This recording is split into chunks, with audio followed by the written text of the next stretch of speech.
გამარჯობათ მეგობრებო. წინა ვიდეოში ვისაუბრეთ ტახოგრაფზე. რამოდენიმე ვიდეო დავუთმე ტახოგრაფის თემას, თუმცა შემიძლია ვთქვა, რომ მაგით არ ამოწორულა, რა თქმა უნდა. მაგრამ მინდა ახალი ვიდეო შემოგთავაზოთ. იგივე თემა არის, მტკივნეული თემა ისეც აქ. ერთ-ერთი ნავიგაცია რა. მე დაგპირდით, რომ ნავიგაციას დაწკეთყოთ ერთ-ორ სიტყვას და ახლა არის საშუალება იმისი, რომ მე გაჩვენოთ უბრალოდ ელემენტარული რაღაც მოქმედებები, როგორ უნდა გამოიყენო ნავიგაციას ძირითადად მარშრუტის შედგენა, აქ კომპანიები თვითონ აგზავნიან უკვე გამზადებულ მარშრუტს და უბრალოდ ჭირდება, რომ ეს მარშრუტი გახსნა. დააწვევით ხილაკს, გახსნით მარშრუტს და ჩვეულებრივად იწყებთ მოძრაობას. ზოგან ხდება ისე, რომ შენ გიწევს ამ მარშრუტის დალაგება, ანუ კოორდინატს მოგცემენ, ჩაწერამ კოორდინატებს და შემდეგ უკვე იწყებ მოძრაობას, ანუ გაჩვენებს გზას და გიხაზავს, თუ რომელი გზებით გიწევს სიარული, თუ მაგ გზაზე არ გინდა გაიარო ალტერნატიულ გზაზე აკეთებ მონიშნას, ანუ დროშას დასვამ, ანუ წერტილს დასვამ მაგ გზაზე და უეჭველი გაატარებს იქ. ეს წერტილი მნაირი თემა არის, რომ წერტილს რო დავუსვამ, რა გზითაც არ უნდა აუარო მაგ წერტილს გვერდი მოგაბრუნებს და მაგ წერტილზე გაგატარებს. აქ მოგაბრუნებს ისეთი ნათქვამი არის, ეს ადამიანი არ არის, არც ცოცხალი ორგანიზმია. შესაბამისად ეს ვერაფერს ვერ ხედავს, გარდა იმისა, რასაც შენ უთითებ, შეგიძლია დაუჯერო და გაყვე ამ გზას, შეგიძლია არ დაუჯერო და არ გაყვე ამ გზას, ანუ შენ აირჩიო მარშრუტი და ასე შემდეგ. უბრალოდ ეს დამოკიდებული არის კომპანიაზე, თვითონ რა სახის მარშრუტს გიგზავნის და იმაზედაც არის დამოკიდებული, რომ მე შარი არ მოგდოს, მე ესეთი მარშრუტი მქონდა გამოგზავნილი, შე რატო აუარი ამ მარშრუტს გვერდი და რაღაცა უბრალოდ თავის დაზღვევის მიზნით ყველაზე საუკეთესო ვარიანტი არის ის, რომ რა მარშრუტსაც შემოგთავაზებენ, წადი მაგ მარშრუტით და ვсё.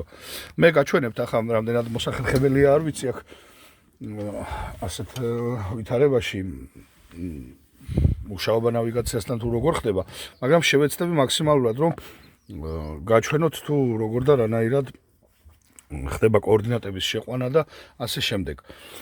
ეს არის ჩვეულებრივი AIGO-ს ნავიგაცია, ანუ AIGO-ს ნავიგაცია არის კიდე CIGIC-ის ნავიგაცია და არის კიდე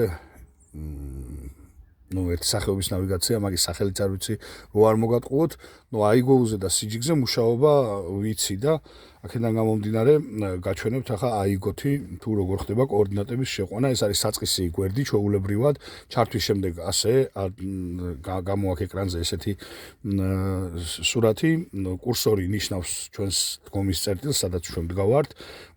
გვიწერს აგერ ხედავთ, რომელ ქუჩაზე ვიმყოფები, ამ წუთას გერმანიაში ვარ. ახლა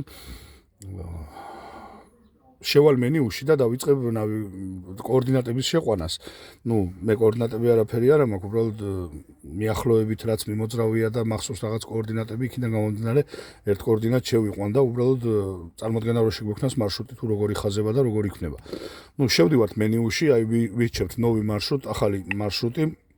აქ გვაქვს ისტორია, ანუ რაც ვიმოძრავე. შეგვიძლია აგერ ისტორიაშიც ავირჩიოთ მარშრუტი, რომელიც ნამოძრავები მაქვს, მაგრამ უბრალოდ მე მინდა რომ კოორდინატების შეყვანა განახოთ თუ როგორ ხდება.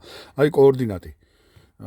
ვიღებთ კოორდინატებს, წერია ამ წუთას რაც წერია კოორდინატები, ეს არის ის კოორდინატი, რომელზედაც მე ვიმყოფები, გრძედი, პირველი და შემდეგ უკვე განედი.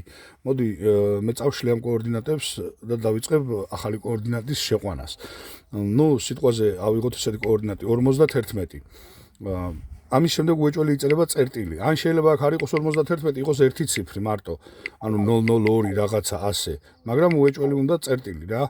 წერტილის გარეშე აღარ გაგაგრძელებიოს. ანუ გრძედი იწერება პირველი, მერე იწერება განედი. ესე იგი 51 წერტილი 972 სიტყვაზე 08, მიახლოებით. ეს ჩავწერეთ გრძედი პირველი. შემდეგ იწერება განედი. ანუ მე 12 განედზე ვიმყოფები ახლა.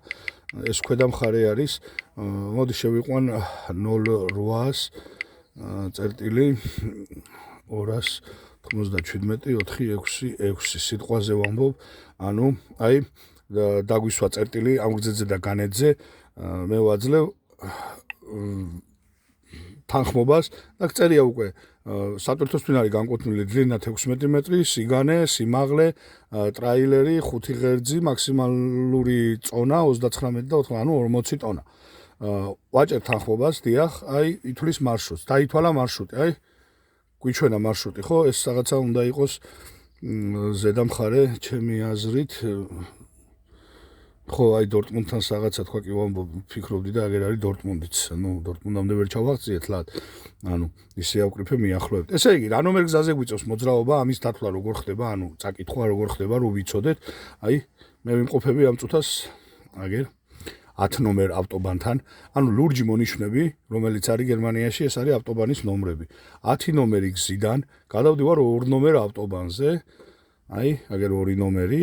აი ესენი რაც არის აგერ პარკინგები. ესენი პარკინგები არის ყველა, პარკინგებს გაჩვენებს გზაზე თუ რა პარკინგი არის.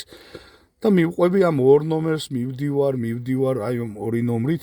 მერე თუ სადმე ხდება ამ 2 ნომრიდან გადასვლა, მაგასაც გაჩვენებს, ანუ ჩვეულებრივად აგერ 2 ნომრით, ანუ ბოლომდე მივყავარ 2 ნომრით და მერე უკვე გადავყავარ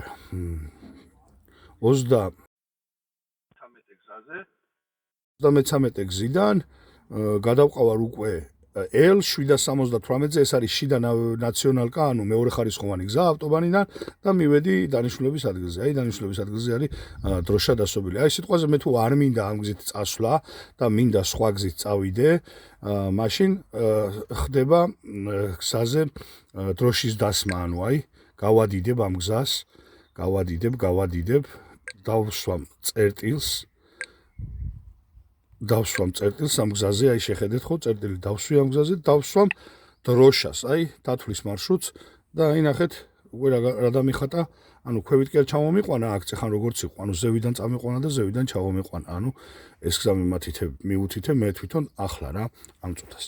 არაფერი ისეთი იგი არ არის და მე ვაძლევთ უკვე ჩატ ნავიგაცია, ანუ ნავიგაციის დაწყება და უკვე გვიწერს ყველაფერს, რამდენი არის მანძილი, რამდენ ხანში დავფარავთ და ასე შემდეგ. ნუ ეს პატარა მონახაზი კიდე გავაკეთებ იმას რა ქვია ვიდეოს კიდე ჩავწერ ნავიგაციასთან დაკავშირებით. აუცილებლად დაიდება. თუ კიდე რამე კითხვა გექნება, თუ რამე გაინტერესებთ, მკითხეთ აუცილებლად ვეცდები გაგცეთ ამომწურავად პასუხი. წარმატებულ დღეს გისურვებთ.